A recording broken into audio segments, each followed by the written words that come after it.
దక్షిణ భారత కుంభమేళగా ఖ్యాతిగాంచిన మేడారం సమ్మక్క సారలమ్మ మహాజాతర సర్వం సిద్ధమైంది. ఆదివాసీల ఆరాధ్య దైవాలైన వనదేవతలను దర్శించుకుని మొక్కులు చెల్లించేందుకు భక్తకోటి తండోపతండాలుగా తరలివస్తుంది.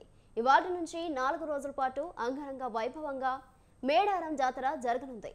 సమ్మక్క కుమారుడైన జంపన్నను కన్నెపల్లి నుంచి ఆదివాసీ నృత్యాలు డప్పు చప్పుల మధ్య గిరిజన పూజారులు గద్దెపైకి తీసుకొస్తారు. పగడిద్దరాజు సారలమ్మ గోవిందరాజులను గద్దెలపై ప్రతిష్ఠించడం జాతరలో తొలి కీలక ఘట్టం. ఈ రోజు ఉదయం ములుగు జిల్లా ఏటూరు నాగారం మండలం కొండాయిగుడి నుంచి సారలమ్మ భర్త గోవిందరాజును పూజారులు గద్దెల వద్దకు తీసుకొస్తారు.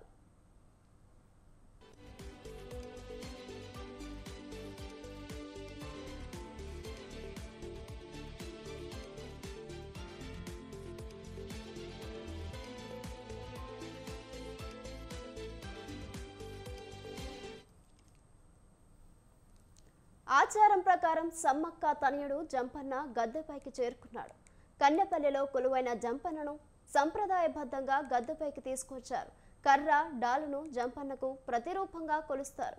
కన్నెపల్లి నుంచి సారలమ్మను తీసుకొచ్చే ఘట్టం ఎంతో కోలాహలంగా జరుగుతుంది. కన్నెపల్లి గ్రామస్తులైన ఆడపడుచులు సారలమ్మ ఆలయాన్ని ముగ్గులతో అందంగా అలంకరిస్తారు.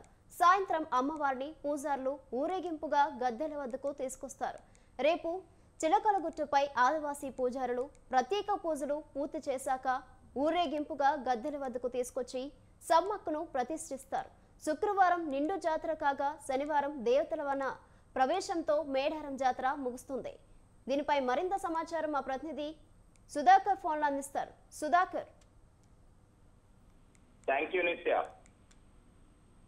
వన జాతర మేడారం సమ్మక్క సారక్క జాతర ఈ రోజు మొదటి ఘట్టం ప్రారంభం కానుంది. సాయంత్రం 5:30, 6 గంటల ప్రాంతంలో కన్నెపల్లి నుంచి సారలమ్మను గద్దెపైకి తీసుకురావడం జరుగుతుంది. అక్కడ ఈ రోజు మొత్తం వడ్డెరులు ఎవరైతే సమ్మక్క పూజారులు సారలమ్మ పూజారులు ఉన్నారో సారలమ్మ పూజారులు వడ్డెరులు వాళ్ళ యొక్క ఆదివాసీ సాంప్రదాయ పద్ధతిగా పూజలు నిర్వహించడం జరుగుతుంది. ఆ పూజలు నిర్వహించిన తర్వాత ఆ నుంచి నేరుగా సారలమ్మను జంపన వాగు నుంచి జంపన వాగు తీసుకొస్తారు. జంపన వాగు నుండి సారలమ్మ సమ్మక్క గుడికి వెళ్ళి అక్కడి నుంచి సమ్మక్క సారలమ్మ గద్దెపైకి తీసుకురావడం జరుగుతుంది. ఈ రోజు ముగ్గురు వనదేవతలు ఇటు సారలమ్మ, పైడిద్దరాజు, గోవిందరాజు ముగ్గురు కలిసి జంపన వాగు ఫస్ట్ జంపన్న వాగు కలుసుకొని ముగ్గురు కలుసుకుంటారు. అక్కడి నుండి సారలమ్మను గద్దెపైన తీసుకువచ్చి పైడిద్దరాజు, గోవిందరాజు ఇద్దరిని కూడా ముగ్గురిని ఈ రోజు సాయంత్రం 5 గంటలకు అక్కడ కన్నెపల్లిలో ప్రారంభం అవుతుంది. 5 గంటల నుంచి అక్కడ నుంచి నేరుగా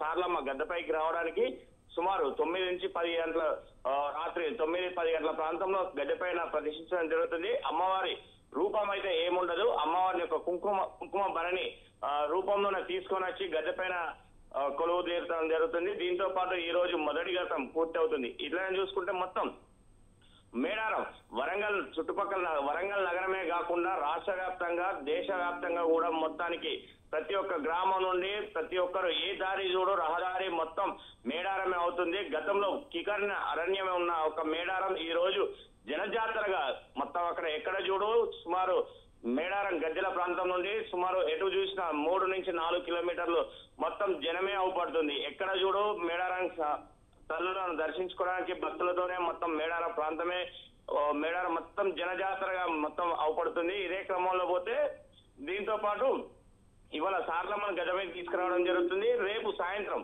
చిలకలగట్టు నుంచి మొదటగా రేపు ఉదయం 9:30-10 గంటల ప్రాంతంలో వనం తీసుకువచ్చి వనాన్ని సమ్మక్క గద్దెపైన పెట్టడం జరుగుతుంది.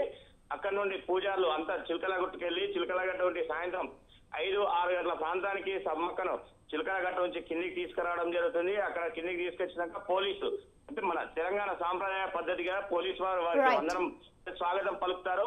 ఒక రౌండ్ కాల్పులు జరిపిన తర్వాత రెండో రౌండ్ వచ్చేసి గద్దెలపై అంటే చిలకలగట్ట కిందికి వచ్చినాక తర్వాత రోడ్ ఎక్కినాక మళ్ళీ ఒక రౌండ్ కాల్పులు జరిపిన తర్వాత సమ్మక్కను కూడా రేపు సాయంత్రం 7-8 గంటల ప్రాంతంలో గద్దెపైకి తీసుకురావడం జరుగుతుంది. ఇదే క్రమంలో చూస్తే మొత్తం మీద ఈ నెల 23వ తారీఖు నాడు కూడా సీఎం రేవంత్ రెడ్డి సీఎం హోదాలో మొదటిసారిగా సమ్మక్క సారలమ్మను దర్శించుకోవడానికి కూడా రానున్నట్టు తెలుస్తుంది నిత్య. Right Sudhakar, thank you.